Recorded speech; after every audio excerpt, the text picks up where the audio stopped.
आइए आज का सत्संग प्रत्याहार श्री सावरिया जी के पुस्तक purpose of birth and death से श्लोक नंबर 17 मैं आमंत्रित करता हूँ श्री डॉक्टर दारा सर। आइए सर। थैंक यू देवेंद्र भाई। Good evening friends. तो लास्ट टाइम हमने एक इम्पोर्टेंट चीज़ इसमें नोट की थी कि व्यक्ति 3C के स्टेज के ऊपर पहुंचती है तो उसके जो कर्म के बंधन है, नए कर्म बनने ख़त्म हो जाते हैं, कर्म का बंधन जो है वो उसका मिट जाता है। तो ये इसमें ये बहुत इम्पोर्टेंट चीज़ है, क्योंकि हमारा जो जन्म मरण का चक्कर जो है उसका कारण ही ये कर्म है। क्योंकि नए नए कर्म हम हर जीवन में बनाते रहते हैं और इसीलिए बार बार हमें जन्म लेना पड़ता है। एक बार कर्म का चक्कर अगर ये रुक जाता है तो फिर जो आगे 1 या 2 जन्म उसको लेना बाकी होता है वही लेके वो उसका फिर मोक्ष हो जाता है, मुक्ति हो जाती है। तो ये 3C का स्टेज इसलिए बहुत इम्पोर्टेंट है कि उसमें कर्म की समाप्ति हो जाती है। फिर जो कुछ प्रारब्ध में होता है वो कुछ उसको भुगतना पड़ता है, पर कम से कम नया कर्म जो है वो बनना बंद हो जाता है।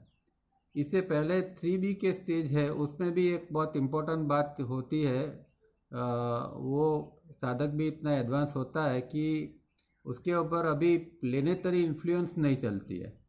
हम जो सामान्य व्यक्ति जी रही है तो हमारे ऊपर प्लेनेटरी इन्फ्लुएंस बहुत होती है, ग्रहों की असर। जैसे कि हम खुश होते हैं, निराश होते हैं, बीमार होते हैं, हेल्दी होते हैं, तो कई सारी चीज़ें या कई सारी असर तो उसमें से प्लेनेटरी होती है और भी होती है। पर प्लेनेटरी इन्फ्लुएंस का रोल हमारी लाइफ में सबसे ज़्यादा है। हमें जो सुख दुख ज़्यादातर मिलते हैं वो प्लेनेटरी इन्फ्लुएंस से मिलते हैं। तो जो व्यक्ति 3B के स्टेज पर पहुंचती है उसको अब कोई प्लेनेटरी इन्फ्लुएंस उसको परेशान नहीं कर सकती है, क्योंकि उसका एस्ट्रल बॉडी इतना डेवलप हो चुका है और ये जो प्लेनेटरी इन्फ्लुएंस है वो एस्ट्रल के ऊपर हमेशा असर करती है। तो एस्ट्रल से ही एस्ट्रोलॉजी शब्द भी आया। जो एस्ट्रोलॉजी है वो एस्ट्रल बॉडी के ऊपर क्या असर है उसका जो साइंस है वो एस्ट्रोलॉजी है। तो ये जो है वो 3B के स्टेज के ऊपर व्यक्ति के अंदर इसने इतनी शुद्धि कर ली है, इतना एस्ट्रल बॉडी को डेवलप कर लिया है कि अभी कोई प्लेनेटरी नेगेटिव इन्फ्लुएंस उसके ऊपर काम नहीं करती है। तो ये भी एक बहुत अच्छा एक इसके लिए एक इसकी यात्रा के अंदर ये बहुत एक अच्छी बात बन जाती है।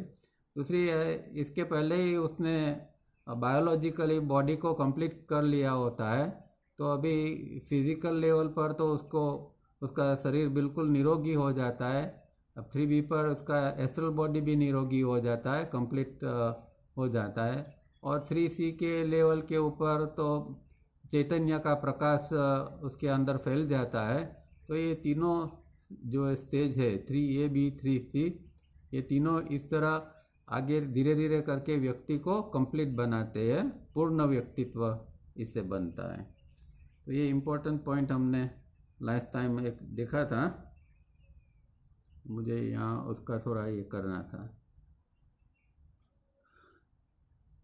अब आगे पढ़ते हैं।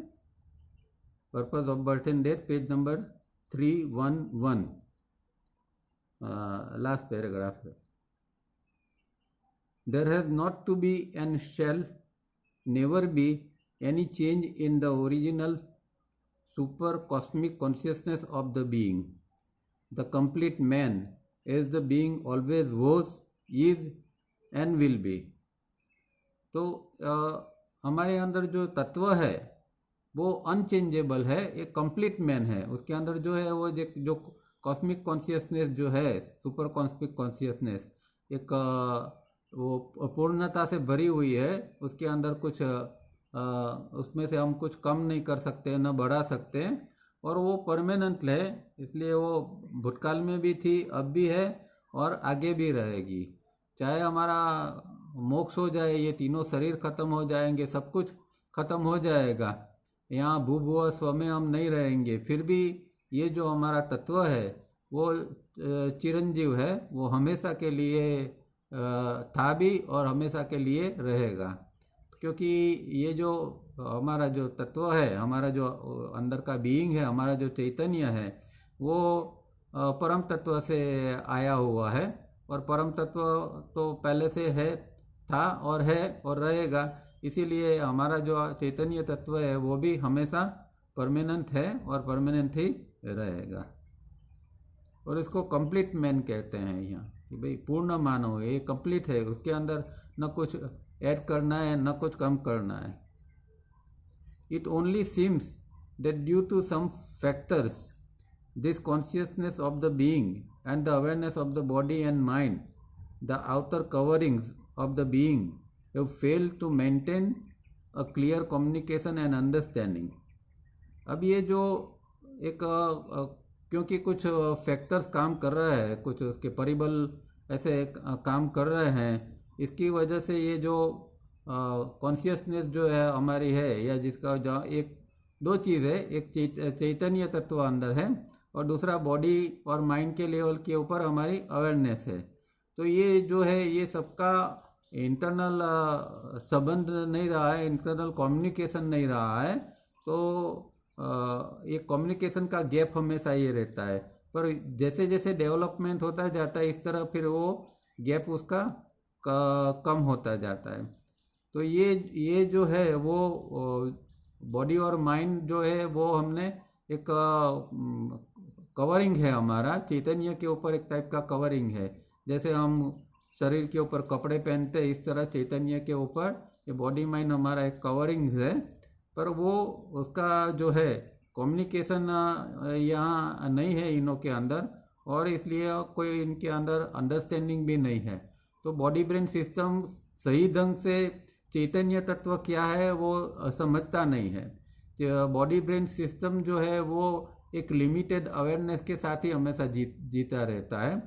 पर अगर वो धीरे धीरे करके 3A 3B के स्टेज पर जाता है तो उसकी अवेयरनेस की लेवल बढ़ती है, तब जाके उसके अंदर एक अंडरस्टैंडिंग आती है, और ये तीनों के अंदर बॉडी माइंड और जो चैतन्य है इसके अंदर फिर कम्युनिकेशन बनता है। तो फिर एक बाद में एक यूनिटी हो जाती है। Both have been mistakenly superimposed as one and the same thing। तो जैसे कि ये अवेयरनेस और कॉन्शियसनेस का जो है वो लो लेवल की इतनी है, इसकी वजह से हम कॉन्शियसनेस को तो हम समझ ही नहीं सकते हैं, और ऐसे लगता है कि जैसे ये सुपर इम्पोज हो गई, इसके ऊपर दूसरा आ गया हो, ऐसा लगता है। हालांकि हम सिर्फ जी रहे हैं खाली अवेयरनेस के सहारे ही है, चैतन्य का तो हमें न कोई हमारे पास उसका प्रकाश है, न कोई चैतन्य के बारे में हमारा कोई अनुभव होता है। पर मिस्टेकनली ऐसा लगता है कि कई बार थोड़ी हमारे अंदर जो अवेयरनेस बढ़ती है, या यूँ कहे कि हमारे अंदर UDM यूनिवर्सल डिवाइन माइंड का फोर्स बढ़ता है, तो ऐसा लगता है कि जैसे कि चैतन्य प्रकट हो गया है। पर हकीकत में वो स्टेज बाद में आता है। और आप कई बार एक चीज़ और भी आप नोटिस की होगी, कई बार कई महापुरुष के हम जीवनी पढ़ते हैं, उसकी बायोग्राफी वगैरह पढ़ते हैं, तो पता चलता है कि ये उनका UDM का स्टेट है या चैतन्य का स्टेट है। और ऐसा कई बार ऐसा भी लगता है कि चैतन्य का स्टेट नहीं है, UDM का स्टेट है, पर उसको ऐसा बताया जाता है कि ये चैतन्य की अवस्था है और ये साक्षात्कार है, निर्गुण साक्षात्कार है, सगुण साक्षात्कार है, वगैरह वगैरह लिखा हुआ होता है। पर अगर ध्यान से हम समझते हैं और ये 3BC के अंदर 3ABC में क्या है वो अगर समझते हैं, तो पता चलता है कि हकीकत में ये जो बात बताई जा रही है वो जो है वो 3B स्टेज की है। मतलब कि यूनिवर्सल डिवाइन माइंड जो है वो फैला हुआ है, उसका रेडिएशन, उसका प्रकाश अंदर फैला होता है, और इसका रेडिएशन भी इतना पावरफुल होता है कि कई बार ऐसा ही लगता है कि जैसे कि चैतन्य का प्रकाश फैला हुआ है। पर ये दोनों के अंदर काफ़ी अंतर है, यूडीएम का, क्योंकि जब चैतन्य का प्रकाश फैलता है तो हमने देखा कि यूडीएम तो अपने आप में विड्रॉ कर लेता है, वो फिर अंदर नहीं आ सकता है। तो ये जो फाइनल जो है वो चैतन्य का प्रकाश है। पर कई बार ऐसा एक मिस्टेक से या एक मिसअंडरस्टैंडिंग से ऐसा लगता है कि यूडीएम जो है वही चैतन्य तत्व है। This misunderstanding is of the awareness only. तो ये अवेयरनेस की कारण ही है। अगर चैतन्य प्रकट होता है तो फिर वहाँ तो कोई मिसअंडरस्टैंडिंग होती ही नहीं है। अवेयरनेस लो है, और कई बार अवेयरनेस होती है, वो भी अवेयरनेस के ऊपर की चीज़ क्या है वो अवेयरनेस भी नहीं जानती है, क्योंकि अवेयरनेस के ऊपर की चीज़ कॉन्शियसनेस है, पर वो अवेयरनेस जानती नहीं है। लास्ट स्टेज ये होता है कि कॉन्शियसनेस अवेयरनेस के अंदर अपना प्रतिबिंब देखता है, और फिर जो है वो फिर वहाँ कंप्लीट हो जाता है, फिर कोई आगे की यात्रा नहीं होती है। तो लास्ट स्टेज जो पतंजलि ने बताया है कि चित्त है या अवेयरनेस है, उसके अंदर कॉन्शियसनेस अपना मुख देख लेती है, और फिर यात्रा वहाँ पूर्ण हो जाती है। The being is super being. ये जो हमारा जो बीइंग है, अंदर जो बीइंग पड़ा हुआ है, जो तत्व पड़ा है, वो एक सुपर बीइंग है, एक श्रेष्ठ तत्व है। और वो क्या है? वो ओरिजिनल तो सत्य है, satyam the absolute, the complete man without divisions और मल्टीप्लिसिटी। तो अंदर का ये जो तत्व पड़ा है वो एक उसके अंदर न कोई डिवीजन है, न कोई उसके अंदर विभाग है, न कोई उसके अंदर विविधता है, वो पूर्ण तत्व है। और हम जानते हैं कि एब्सोल्यूट या सत्यम है वो वही परम तत्व है, और वहाँ से उसके कंपन कम होते हैं, तो उसके बाद में सत्यम से परम सत्यम से सत्यम, मध्यम सत्यम, तप, जन, इस तरह धीरे धीरे करके लोग जो है वो नए नए बनते जाते हैं। जितने जितने वाइब्रेशंस कम होते जाते हैं, इस तरह नए नए लोग बनते जाते हैं।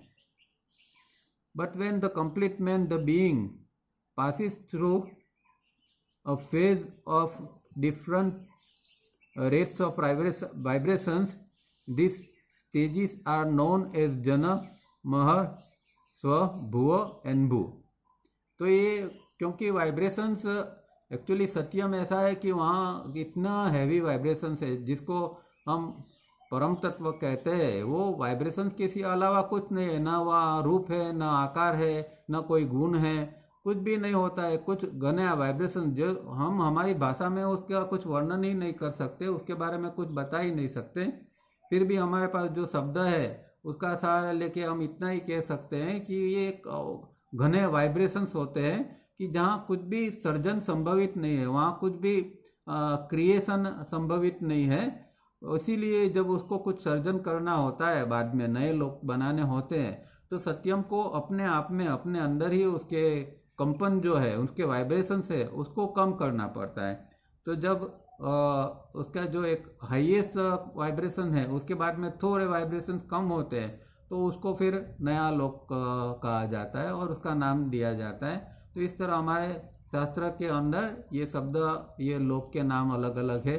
और हम जानते हैं कि सत्यम, बाद में फिर तप आता है, फिर जन आता है। ये तीनों को क्रिएशन के अंदर लिया गया है, सर्जन के अंदर। फिर बीच में महाकाल आता है, महरलोक या महाकाल इसको कहते हैं। इसके बाद में 3 लोग फिर नीचे आते हैं जिसको हम अस्तित्व या एग्जिस्टेंस कहते हैं। उसमें स्व, भुव, भू, इस तरह 3 लोग बनते। पर हर एक का जैसे जैसे लोग नीचे आते ऐसे वाइब्रेशंस कम होते जाते। तो ऐसा कह सकते हैं कि भू के अंदर जो है सबसे स्थूल वाइब्रेशंस है, और स्व के अंदर अगर एग्जिस्टेंस में देखें तो स्व के अंदर सूक्ष्म वाइब्रेशंस है। पर इससे भी ऊपर अगर हम क्रिएशन में देखें तो सत्यम के हाईएस्ट वाइब्रेशंस है, उसके ऊपर कुछ है नहीं। The change in vibrations can be enormous, and so the outer coverings can change enormously so as to be misleading if inner communication fails। अब ये जो है वाइब्रेशंस क्योंकि उसके इतने प्रचंड है और उसकी जो कवरिंग जो है उसके भी उसके अंदर भी ये जो है उसके वाइब्रेशंस का जो कवर जब धारण करते हैं तो जिस तरह का जो लोक होता है उसके मुताबिक उसको धारण करना पड़ता है। जैसे कि स्वलोक होता है तो उसके अंदर उसको मेंटल बॉडी या फिर इलेक्ट्रॉनिक बॉडी और उसके अनुरूप उसका जो ब्रेन जिसको बुद्धि कहते हैं इस तरह का उसको कवरिंग लेना पड़ता है।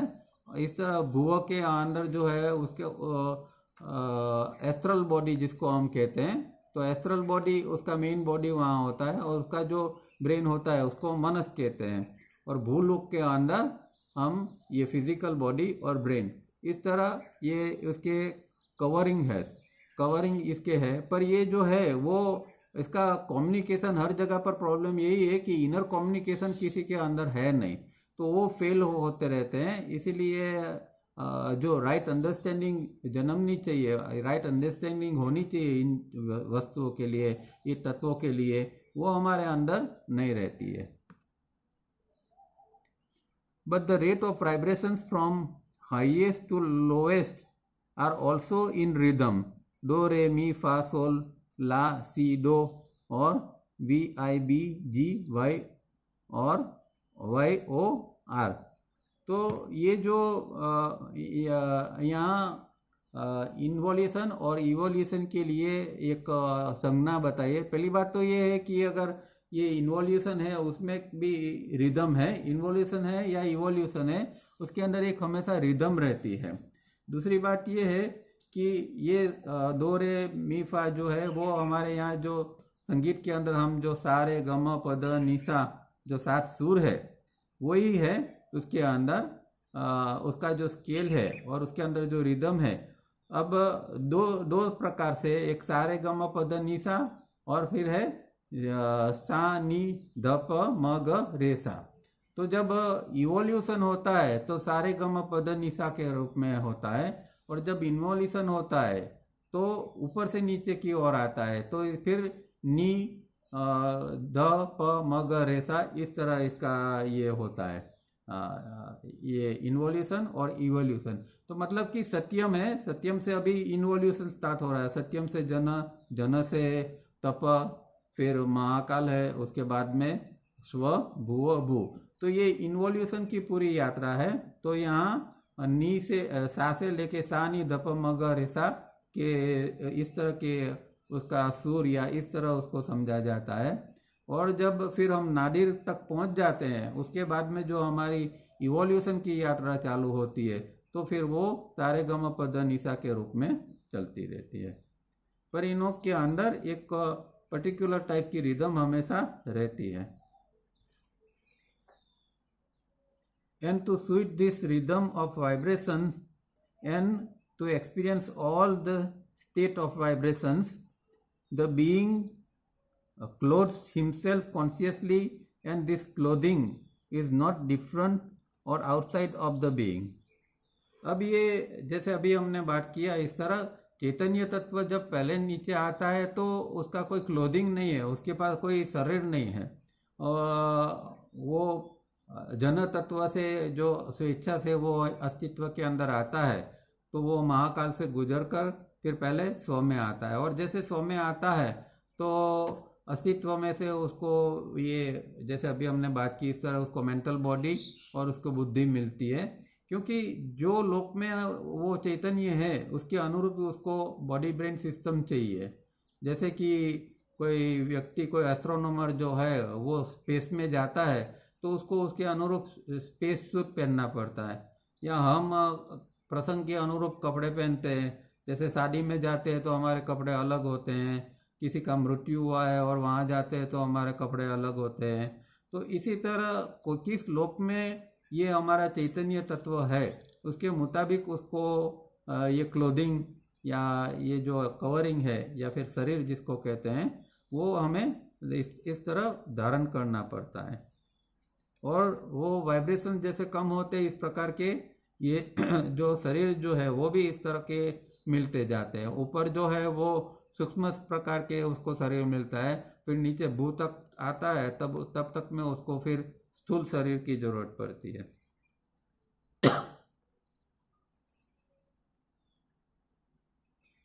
It is like a spider's string and web emanating from the spider's saliva. So too it also comes out of the being and is withdrawn into the being. तो जैसे हम जानते हैं कि भाई जो स्पाइडर होता है, जो मकड़ी होती है, वो मकड़ी जो अपना जाला जो बुनती है, वो अपनी सलाइवा से, अपने थूक से ही वो बुनती है, एक पूरा वेब बना देती है, पूरा जाला बना देती है। इसी तरह ये जो है हमारे अंदर से ही ये जो ये जो है ये अस्तित्व के अंदर हमारा जो चैतन्य आता है, और उसी तरह हमारे अंदर से ही ये चीज़ें, मतलब अस्तित्व के अंदर से ही ये चीज़ें हमें शरीर, ब्रेन, जो है ज़रूरी, मतलब शरीर, इंद्रिय, बुद्धि, जो कुछ ज़रूरी है वो सारी मिलता है। तो ये जो बीइंग है वो यहाँ अस्तित्व के रूप में है। तो अस्तित्व के रूप में जो बीइंग है, वहाँ से अंदर से ही हमें ये चीज़ें मिल जाती है।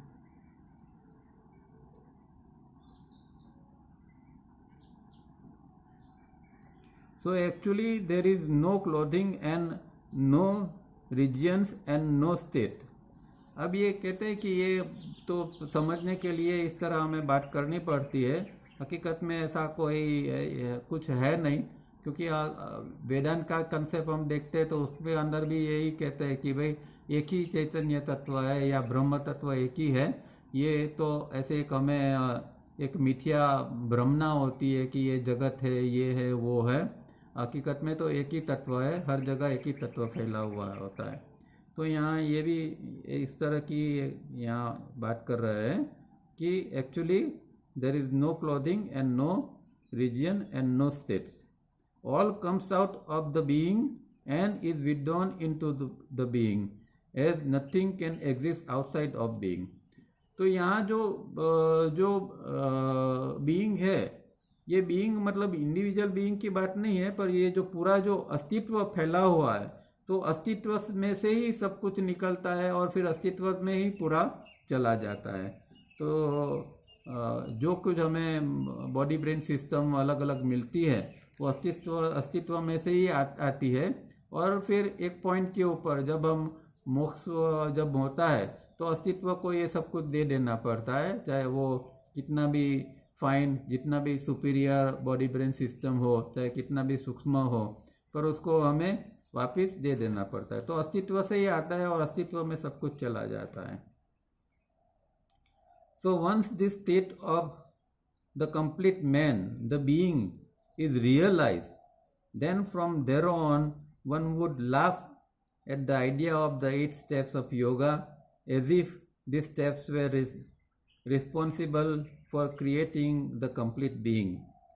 अब देखो यहाँ इन्होंने बहुत ज़रा अलग ढंग से बात की है। नॉर्मल कोर्स में वो हमेशा ये योगा की और स्टेप्स की वगैरह की और इसके इम्पोर्टेंस की बात करते हैं, और बहुत खन से काम करना पड़ेगा साधना में, एक वाइट हॉट हीट की बात करते हैं, हमेशा स्टेप्स की बात उन्होंने हर जगह की है। पर यहाँ जरा एक अलग ढंग से ये यहाँ कुछ वो बात कर रहे हैं। पर कहने का मतलब ये है कि जब तक व्यक्ति को रियलाइजेशन नहीं होता है, मतलब कि वो अंदर जगह का तत्व है उसका साक्षात्कार नहीं होता है, तब तक ये एक गेम चलती रहती है। और उसके अंदर हमें ये कंपेरेटिवली या ऑब्जेक्टिवली सब देखना पड़ता है कि ये चीज़ ऐसी है, ये चीज़ ऐसी है, ये उच्च है, ये नीच है, ये हायर है, ये लोअर है, ये ऐसा हमें देखना पड़ता है। कब तक कि जब तक रियलाइजेशन नहीं हुआ है। तो यहाँ कहते हैं कि जिस पॉइंट के ऊपर आपको रियलाइजेशन हो जाएगा तब आप ही हंसोगे कि भाई ये क्या 8 स्टेप चढ़ के में आया और कंप्लीट हुआ, ये क्या। मतलब कहने का यहाँ है, यहाँ इम्पोर्टेंस ये पॉइंट के ऊपर दिया गया है कि रियलाइजेशन ये सबसे इम्पोर्टेंट चीज़ है, यात्रा नहीं। यात्रा तो है, यात्रा तो करनी होती है, पर आप पहुँचते हैं जहाँ जो डेस्टिनेशन है, चाहे वो कोई भी मार्ग से आप पहुँचते हैं, किस तरह पहुँचते हैं, धीरे धीरे पहुँचते हैं, जल्दी पहुँचते हैं, कौन सा मार्ग लेते हैं, इसका महत्व नहीं है। इम्पोर्टेंस ये बात का है कि ये जो रियलाइजेशन है ये चीज़ का, जिसके लिए तो हम बार बार जन्म लेते हैं ये रियलाइजेशन के लिए, और हर बार रियलाइज किए बिना ही हम वापस चले जाते हैं। तो ये जो है वो हमारा एक इम्पोर्टेंट पॉइंट है। और ये जब ये हम वहाँ पहुँचते हैं फिर ये सब रमत जैसा लगता है कि ये करो वो करो, क्योंकि वो दृष्टि फिर वहाँ अलग हो जाती है। वहाँ जो उसका उसका जो नज़रिया है, वहाँ जो जब रियलाइज होता है तब व्यक्ति का नज़रिया ही बदल जाता है। जब तक रियलाइजेशन नहीं है तब तक हम ऐसा सोचते हैं कि ये ठीक है, ये ठीक नहीं है, ये मार्ग लेना चाहिए, ये नहीं लेना चाहिए, वगैरह वगैरह। तो ये थोड़ा एक रूप में कटाक्ष के रूप में भी है, पर फिर भी ये एक हकीकत है कि जब चैतन्य तत्व का साक्षात्कार होता है तब ये सब चीज़ें बहुत क्षुल्लक लगती है। It would be like the Lord Rama learning from the sage Vashishtha. यहाँ भी एक ये कटाक्ष करते हैं कि राम तो भगवान थे, उसको तो सब पता था, पर ऐसा लगता है ऐसा जैसे कि वो वशिष्ठ को गुरु बना के। पर ये भी है हकीकत में, क्योंकि ये रामायण के अंदर तो यही बात आती है कि वशिष्ठ को गुरु है और राम शिष्य है। तो कहने का मतलब ये है कि ये जो हमारा ये जो यूनिवर्स है, जहाँ हम ऑब्जेक्टिवली और सब्जेक्टिवली ये सब देखते हैं और जीते हैं इस तरह, तो वहाँ ऐसा ही होता है। वहाँ कोई चाहे वो भगवान हो फिर भी वो यहाँ पृथ्वी पर आते हैं तो वो उसको शिष्य भी बनना पड़ता है। पर अगर उसकी वो दृष्टि से देखे, चैतन्य की दृष्टि से देखे, तो ऐसा कुछ नहीं है। The being, complete in itself, needs no steps, but can flow up and down the stages of vibration, which are also the states of the complete man, the being. अब ये जो है वो हकीकत में तो ऐसा है कि ये हम जानते हैं कि ये सब वाइब्रेशंस का खेल है। तो अगर उसका वो जो कंप्लीट मैन है या ये जो ये एक पूर्ण मानव है, उसको अगर कुछ लोएस्ट का अनुभव करना है तो उसको वाइब्रेशन बढ़ा देना पड़ेगा। मतलब वो ग्रॉस लेवल पर आता है तो उसका एक ग्रॉसनेस का अनुभव होता है। चैतन्य तत्व जो है वो अंदर जो है वो तो एक ही है, पर वो चैतन्य तत्व ही अब जब यहाँ भूलोक तक नीचे उतरता आता है तब उसका जो है वो उसको ग्रॉसनेस का अनुभव होता है, क्योंकि वो एक उसका माध्यम फिर ग्रॉस हो जाता है। मतलब स्थूल शरीर उसको धारण करना पड़ता है और इस तरह उसको जीना पड़ता है। पर जब वो स्व के अंदर होता है तब उसकी अनुभूति अलग होती है, वहाँ उसकी सूक्ष्मता, उसका अनुभव वगैरह अलग होता है। तो कहने का मतलब ये है कि ये खाली उसका वाइब्रेशंस वो बढ़ा के या घटा के इस चीज़ों का एक्सपीरियंस कर सकता है।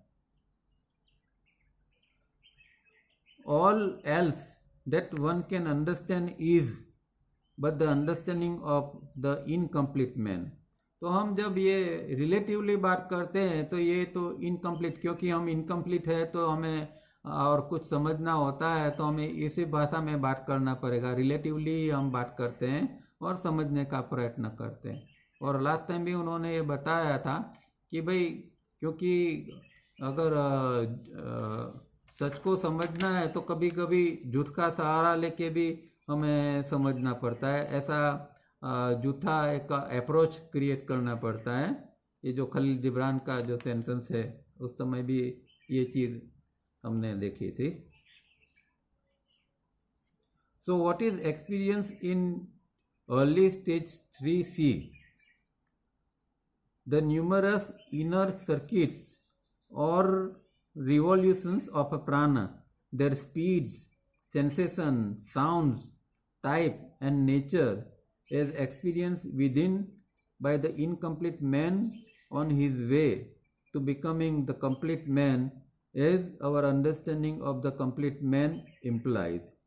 तो ये जो एक यहाँ 3C के स्टेज के अंदर क्या क्या अनुभव होता है, और ये अनुभव करने वाला कौन है? इनकम्प्लीट मैन है। जो कंप्लीट मैन है उसको कोई अभी अनुभव की ज़रूरत नहीं है, पर इनकम्प्लीट मैन है वो कंप्लीट होने के लिए ये 3C का स्टेज के अंदर उसको अनुभूति होती है। तो क्या होता है उसके अंदर? पहले तो वो एक सर्किट बनाता है। वो भी हम लास्ट टाइम देख चुके थे कि मूलाधार स्वादिष्ठान से लेके मूलाधार, मूलाधार से फिर मणिपुर चक्र, मणिपुर से अनाहत, अनाहत से विशुद्धि, विशुद्धि से वो आज्ञा, विशुद्धि से वो ऊपर बिंदु चक्र तक जाता है और फिर वहाँ से उसकी रिवर्स यात्रा चालू होती है।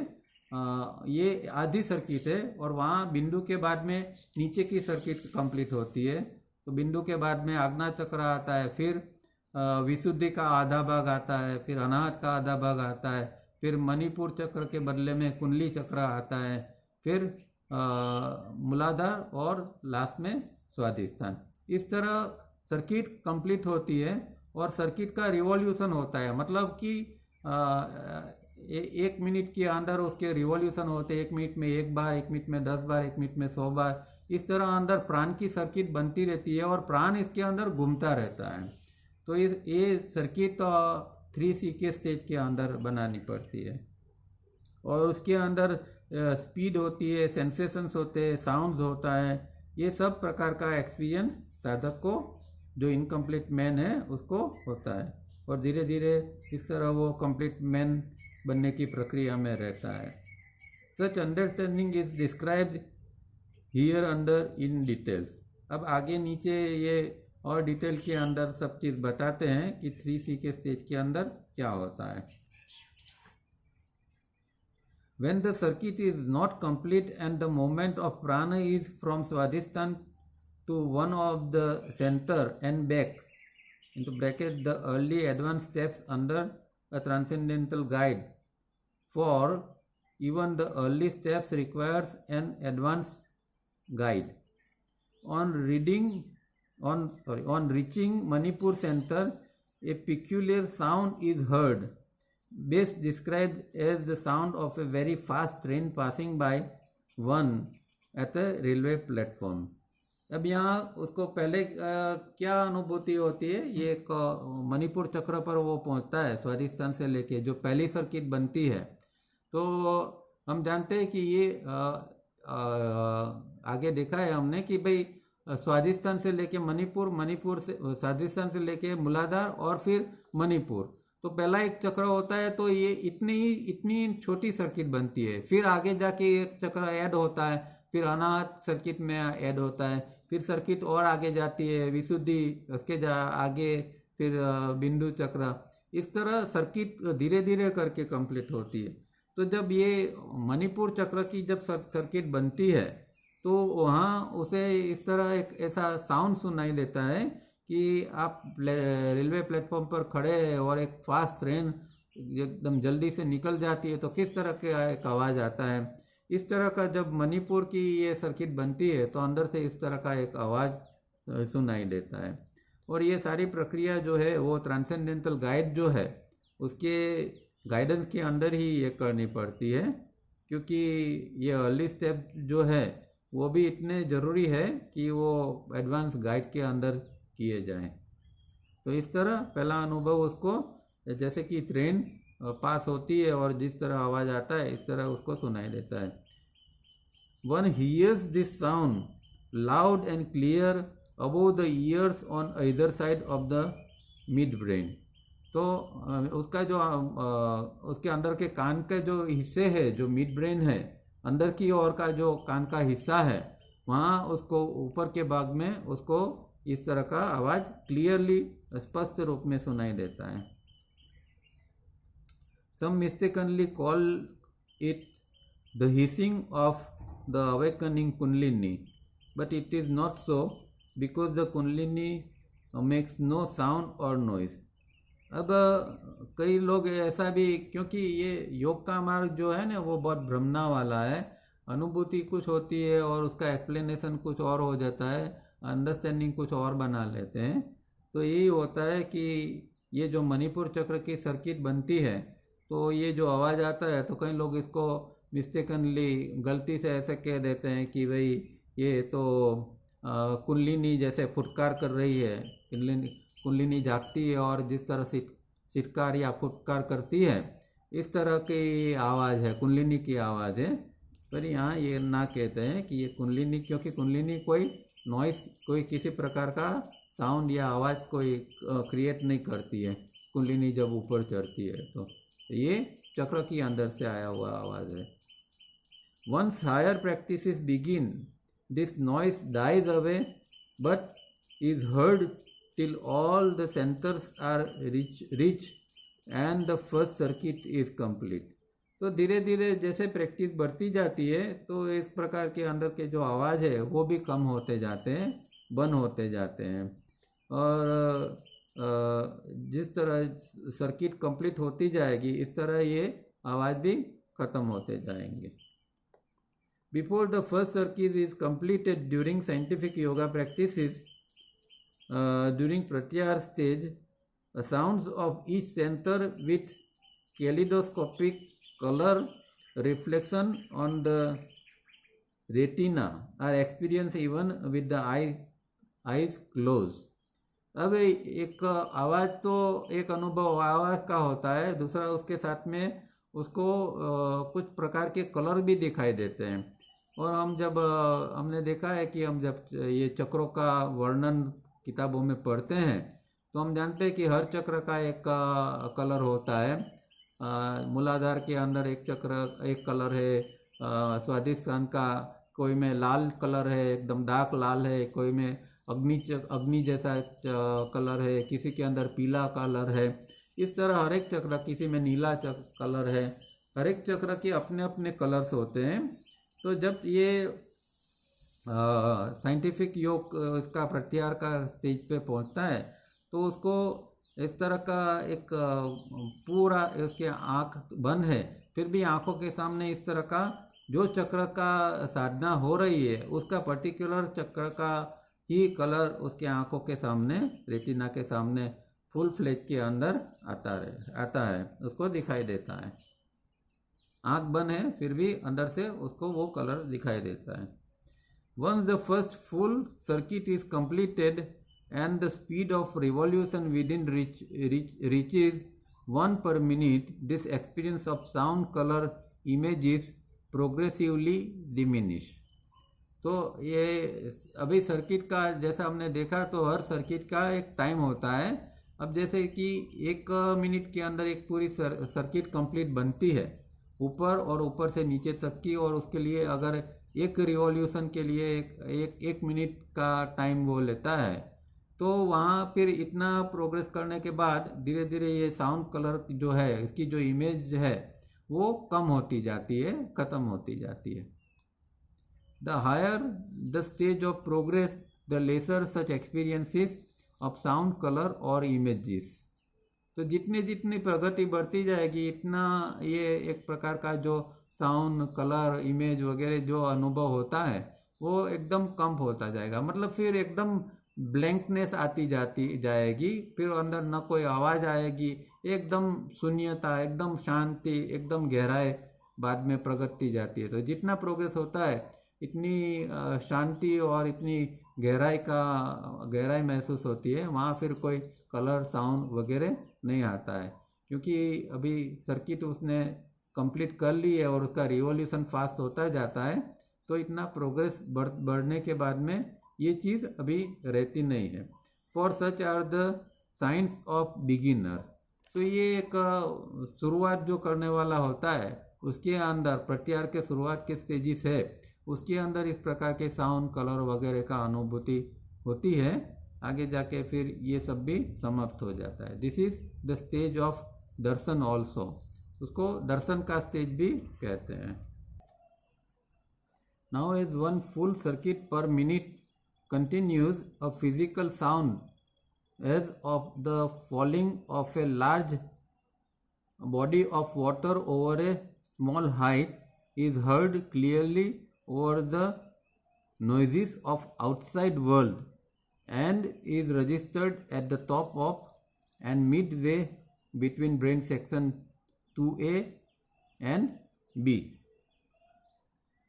अब यहाँ दूसरा अनुभव की बात कर रहे हैं कि अब आगे जब ये फुल सर्किट का काम करती है और उसका एक सर्किट जो 1 मिनट में कंप्लीट होती है तब उसको क्या अनुभव होता है कि एक प्रकार का उसको फिजिकल साउंड सुनाई देता है, कि जैसे कि कोई एक पानी का जो एक फॉल होता है, पानी का धोध जो जैसे गिरता है, तो वो कम ऊंचाई से जोर से पानी का अगर धोध गिरता है तो किस तरह का आवाज़ आता है, इस तरह का आवाज़ उसको आता है। और कई बार तो ऐसा होता है कि वो साधना में नहीं है, अभी बाहर है साधना के बाहर, मतलब कि कोई संसार की प्रवृत्ति के अंदर है, दूसरा कोई कामकाज में, फिर भी उसको क्लियरली इस तरह का दूसरे आवाज़ों के बीच में भी इस तरह का अंदर से आवाज़ वो उसको सुनाई देता है।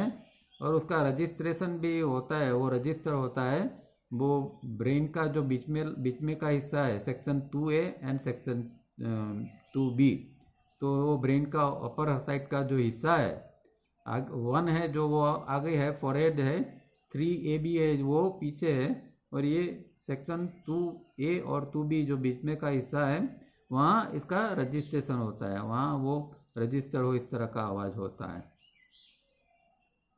This sound also dies away once the number of close circuit increases. अब जिस तरह फिर सर्किट का ज़्यादा फास्ट होती जाती है, 1 मिनट में ज़्यादा से ज़्यादा सर्किट मतलब घूमना, रिवॉल्यूशन ज़्यादा होता है, तो इस प्रकार का साउंड जो है वो भी धीरे धीरे करके कम होता जाता है। At the closed circuit increase from 0 to 600 per minute on nearing 600 per minute, but depending on the actual speed of closed circuit, sounds like that of one's heartbeats or of swiftly rushing river heard from a short distance, or like the humming of bees can be made out upon concentrating when outside noise are least disturbing। तो अभी दूसरी उसकी अनुभूति कब होती है कि जब उसका जो रिवॉल्यूशन है अभी बहुत फास्ट हो गया है, कि 1 मिनट के अंदर वो करीब करीब 600 बार उसका रिवॉल्यूशन होता है। पहले तो 1 मिनट में 1 होता था, अब इतनी स्पीड इतनी बढ़ गई है कि 1 मिनट के 600 बार अंदर सर्किट का जब ये पहुंचता है, तो जैसे कि अंदर से उसको अपने खुद के हृदय के जो धबकार है उसका आवाज़ सुनाई देता है, या फिर कोई नदी एक फोर्स से कोई नदी बहती है तो उसको आवाज़ सुनाई देता है। नज़दीक से जैसे कोई एकदम फास्ट नदी जा रही है तो कैसा आवाज़ आता है, ऐसा उसको सुनाई देता है। या फिर कोई मधुमक्खी गुनगुनाती है तो कैसा आवाज़ आता है, इस तरह का आवाज़ अंदर से सुनाई देता है उसको। और उसके लिए थोड़ा बाहर का आवाज़ कम होना चाहिए, और जब ये चीज़ों के ऊपर वो कंसंट्रेट करता है तो इस तरह का आवाज़, अलग अलग आवाज़ अंदर से सुनाई देता है। This is all language.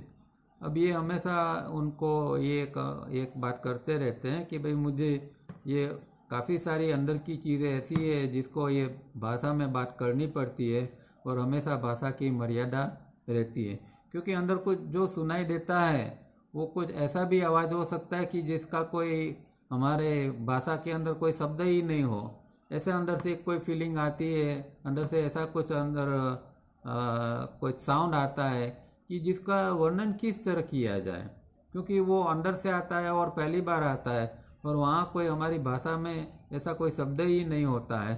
तो हमेशा इन लोगों को थोड़ी दिक्कत ये डिस्क्राइब करने में रहती है। It is heard by intuition rather than through the sense organs because they are not involve the incoming impulse having been block off at तालुका।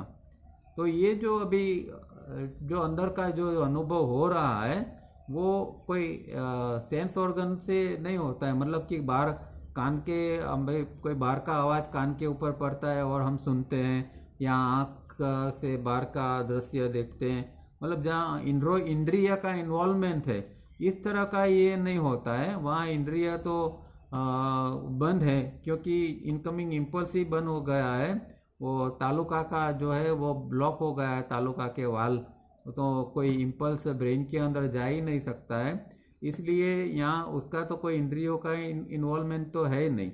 तो फिर किस तरह ये सब चीज़ सुनाई देती होगी? तो कहते हैं कि इंट्यूशन से।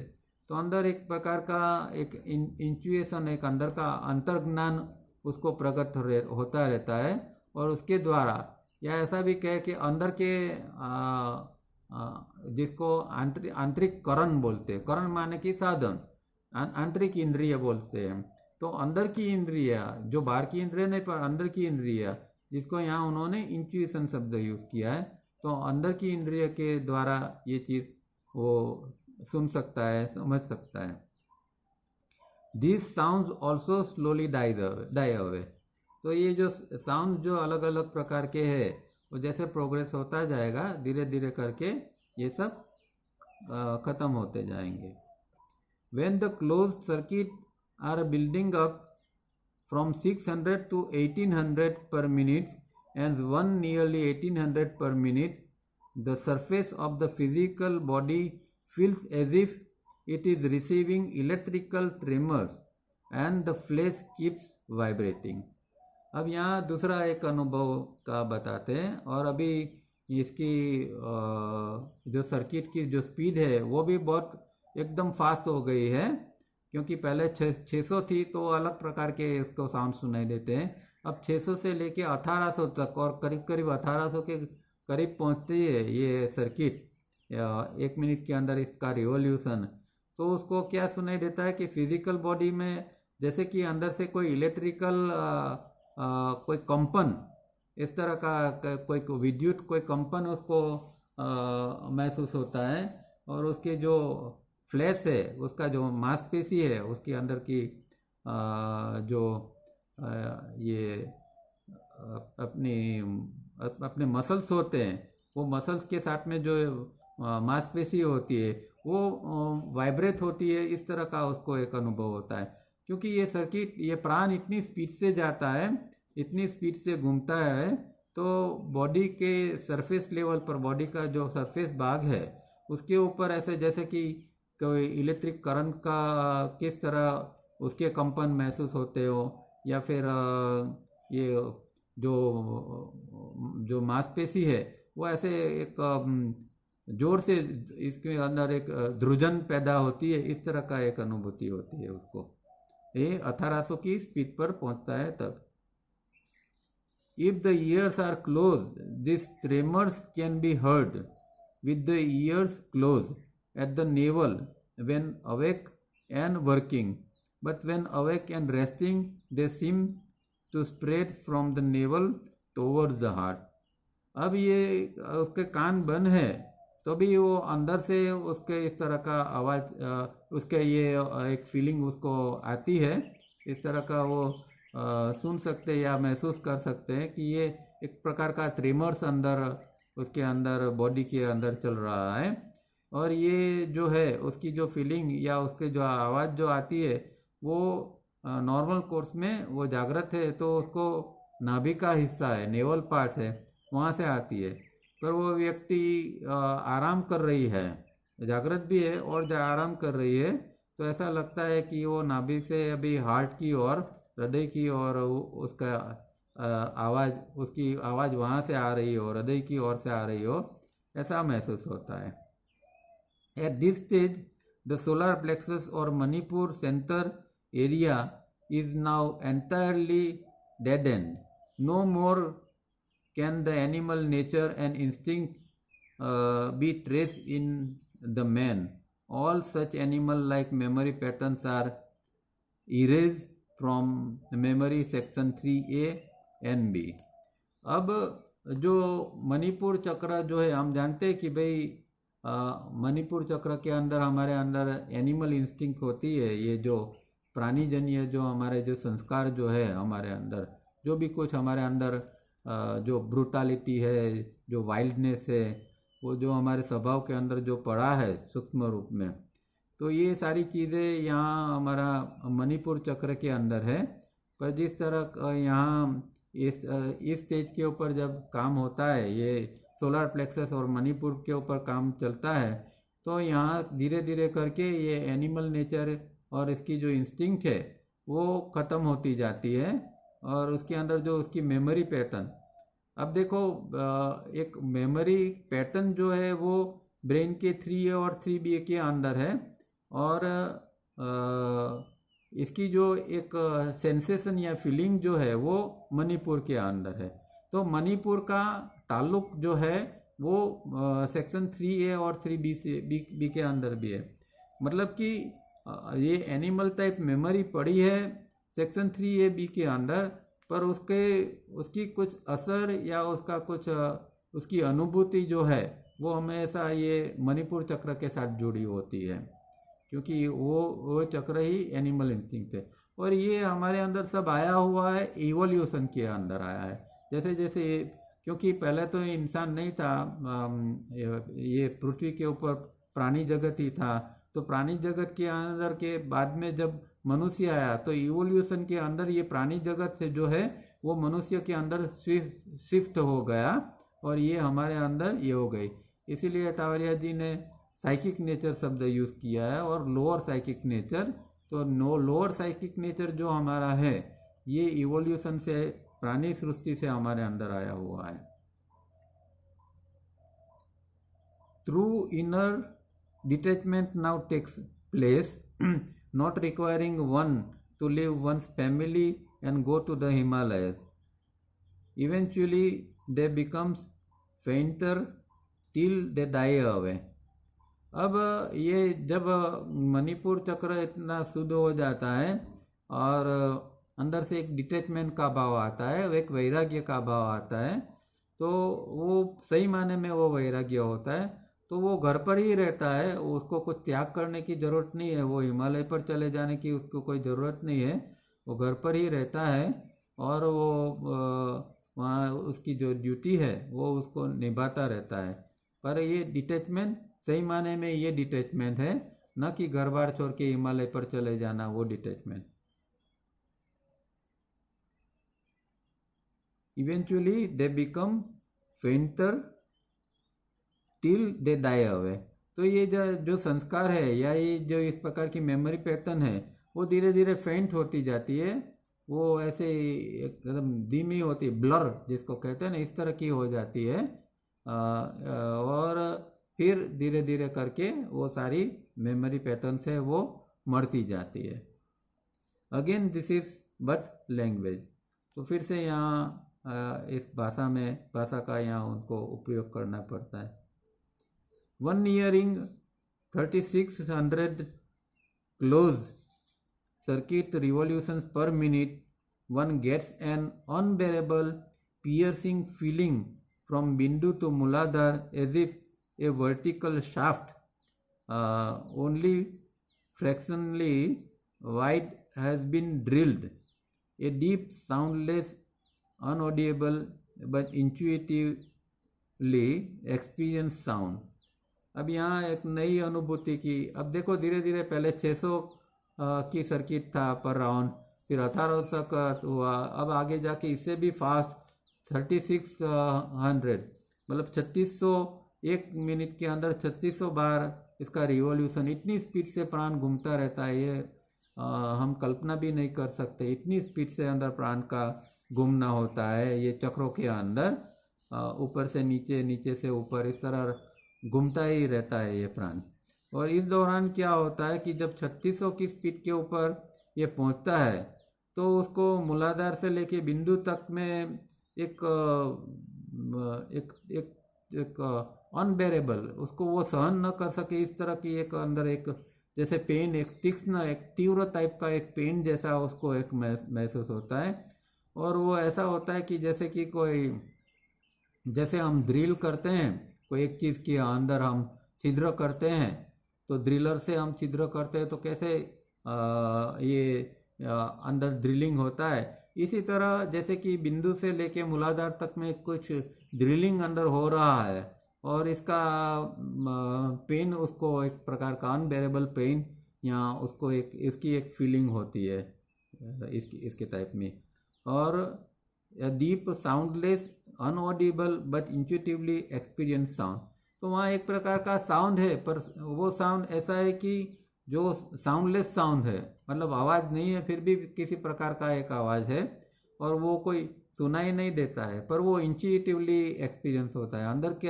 अंदर से अंदर एक प्रकार के साउंड का उसको अनुभूति वहाँ होती है। This sound is heard as if one is moving away from a place where a high speed drill is operating. तो हम कई बार कोई जगह से पास होते हैं जहाँ कोई ड्रिलिंग काम चल रहा है, कोई जैसे कि बोरिंग का काम चल रहा है, बोर बन रहा है, या कोई शो मिल होती है, वहाँ से हम पास होते हैं तो किस प्रकार का एक आवाज़ आता है जोर से, इस तरह का इसी तरह का कोई आवाज़ अंदर से उसको सुनाई देता है। As it then slowly fades away, फिर धीरे धीरे करके ये कम होता जाता है। There is no feeling in or of the body, और फिर अंदर कोई खास प्रकार की कोई फीलिंग बॉडी के अंदर या बाहर कोई खास प्रकार की फीलिंग उसको नहीं होती है। And a totally silence prevails, अब एकदम शांति, गहरी शांति का अनुभव होता है, न कोई आवाज़ है, न कोई फीलिंग है, कुछ नहीं है। अ सॉर्ट ऑफ फीलिंगलेसनेस, जैसे कि कुछ है ही नहीं, किसी प्रकार की कोई न फीलिंग है न कुछ है, इसी प्रकार का एक शांति का, एक मौन का अंदर उसको एक अनुभूति होती है। When once again the speed of closed circuit drops to zero, all that was earlier experienced slowly comes back till one regains the normal phenomenal experience of earthly life. अब धीरे धीरे करके सर्किट फिर से धीरे धीरे करके ज़ीरो हो जाती है, मतलब वो 3600 तक पहुंची है, 1 मिनट में 3600, फिर से वो घटती जाती है, 1800 पर आती है, 600 पर आती है, और एकदम धीरे धीरे करके बंद हो जाती है, अंदर घूमना, उसका प्राण का रिवॉल्यूशन खत्म हो जाता है। तब जैसे सब पहले था इस तरह का सब नॉर्मल उसकी अनुभूति यहाँ हो जाती है। नॉर्मल लाइफ जिसकी इस तरह जैसे चलती है, इस तरह की फिर से उसको अनुभूति होती है। तो ये सारे अनुभूति उन्होंने 3C के स्टेज के अंदर क्या होते हैं, ये सर्किट किस तरह बनती है और क्या क्या होता है, और एक प्रकार से देखें तो ये क्यों होता है, क्योंकि हमारा हर चक्र है, हर चक्र के साथ में किसी न किसी प्रकार का संस्कार या कुछ हमारे जो नेगेटिव इमोशंस है वो जुड़े होते हैं। तो ये इसीलिए इतना सारा काम करना पड़ता है, हर एक चक्र की शुद्धि बहुत लंबे समय तक करना पड़ता है, और फिर हर एक चक्र को जोड़ना पड़ता है। जैसे वो कहते थे कि भाई हमारा हर चक्र अभी जो है वो एक आइसोलेटेड एक गांव कैसा होता है, ऐसा हमारा हर एक चक्र है, वो इंडिपेंडेंट काम कर रहा है, वो सर्किट के रूप में काम नहीं कर रहा है, और इसीलिए बहुत सारे प्रॉब्लम हमें होते रहते हैं। तो इसको पहले तो लिंकअप करना पड़ता है, और लिंकअप मतलब एक चक्र के साथ दूसरे चक्र को जोड़ना, दूसरे के साथ तीसरा चक्र को जोड़ना, इस तरह लिंकअप करना पड़ता है, और इसकी सर्किट पूरी बनानी पड़ती है। और ये सर्किट का काम लंबे समय तक चलता है, तो उसके अंदर जो रिलेटेड संस्कार पड़े होता है, जैसे कि भाई मूलाधार है तो मूलाधार के अंदर लोभ का तत्व पड़ा है, हमारे अंदर जो लोभ जो है वो लोभ मूलाधार से आ रहा है। तो इसी तरह हर चक्र के साथ में कुछ न कुछ हमारे इस तरह के इमोशंस, नेगेटिव इमोशंस या कोई संस्कार जुड़े होते हैं, इन सबको साफ करना पड़ता है, क्योंकि ये जो संस्कार है वो बहुत जन्मों जन्म से चले आते हैं, तो इसको सबको साफ करना होता है। इसलिए इस तरह की सर्किट बनानी पड़ती है, और लंबे समय तक इस सर्किट का अभ्यास करते रहना पड़ता है। तो यहाँ समाप्त करते हैं।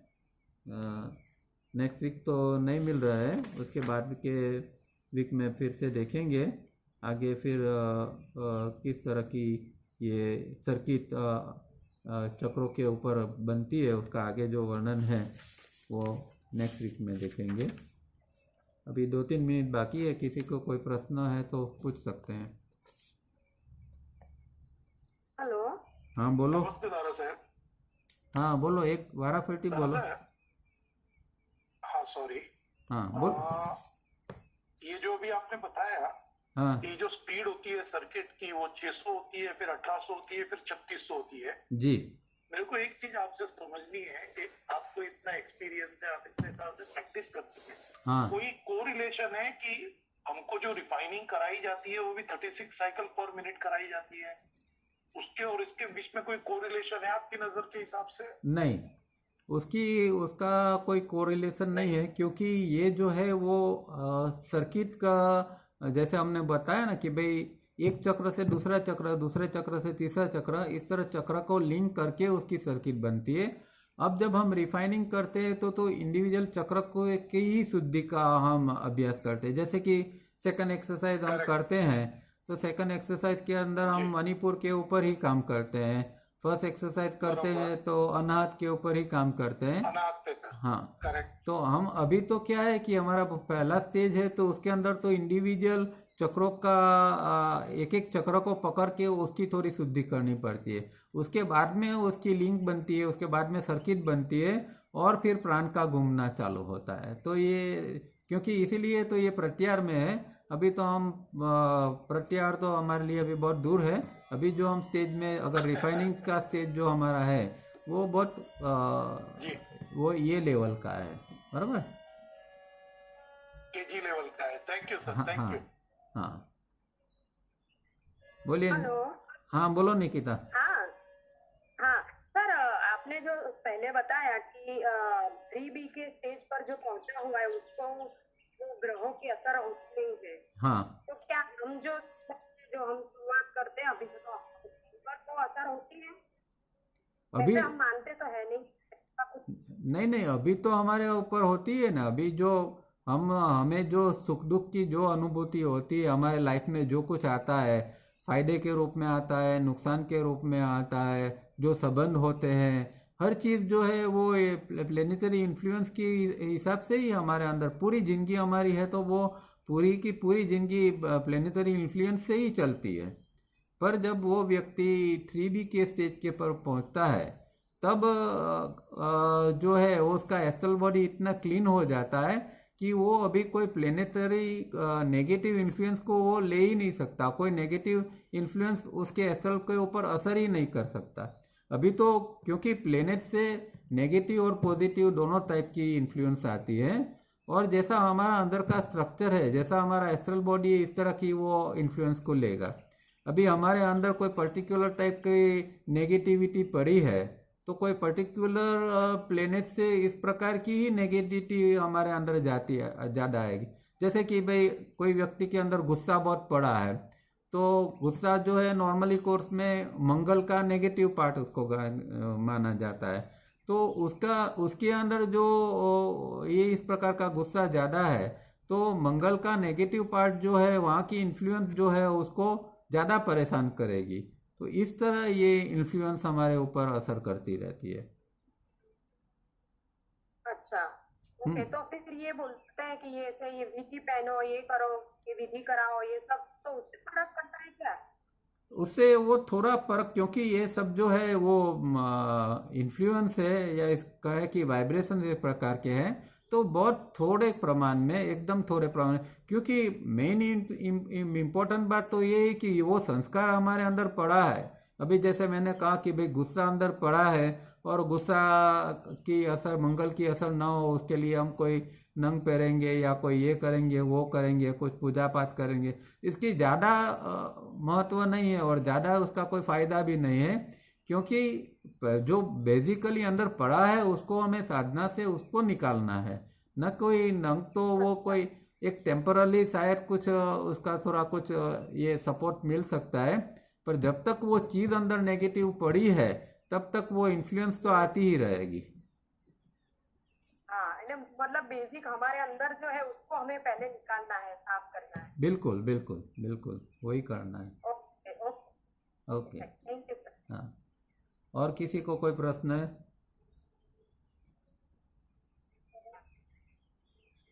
नमस्ते सर. हाँ नमस्ते भरत भाई।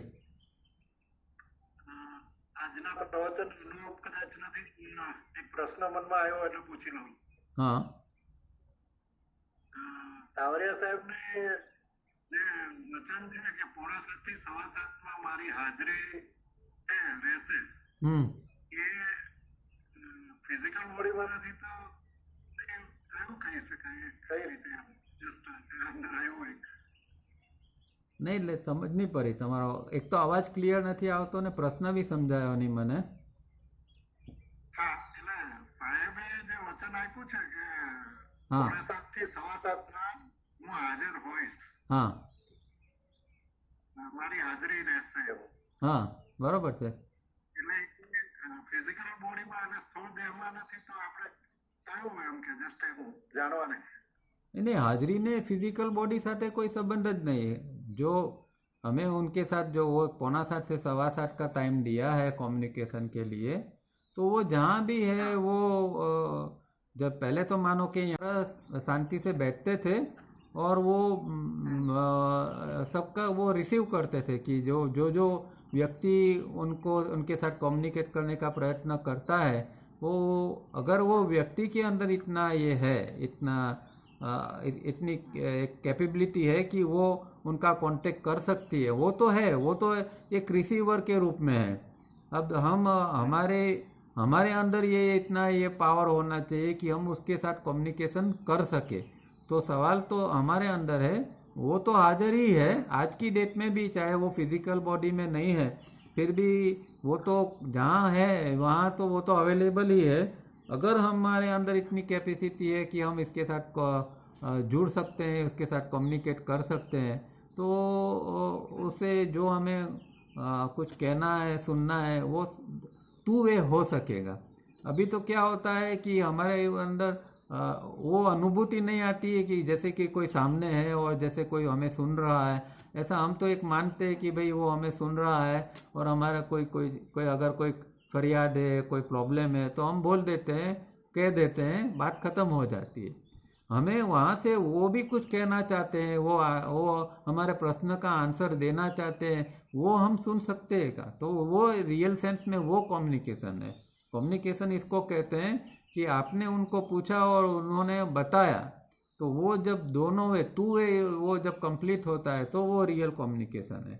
पर क्योंकि हमारी इतनी अभी हमारे अंदर इतनी अवेयरनेस, इतनी हमारे अंदर इतना डेवलपमेंट नहीं है कि हम ज़्यादा से ज़्यादा तो हम वन वे कम्युनिकेशन ही कर सकते हैं. हमारे अंदर कोई प्रश्न है, कोई दिक्कत है या फिर कुछ नहीं है तो हम जैसे कि प्रणाम करके शांति से बैठते हैं, तो इतना ही ज़्यादा से ज़्यादा हो सकता है. अगर हमारे अंदर का लेवल बढ़ेगा, हमारा बीइंग का और बढ़ेगा, तो कम्युनिकेशन रियल सेंस में होगा और फिर हमें पता चलेगा कि हाँ सामने भी कोई है. तो प्रॉब्लम तो हमारे लेवल के ऊपर है. ठीक है, आया समझ में भरत भाई? थोड़ा थोड़ा. चलो कोई बात नहीं, 6:45 से 7:15 में रोज बैठते रहना, कभी ना कभी कुछ नंबर लग जाए तो. ठीक है, चलिए तो यहाँ समाप्त करते हैं.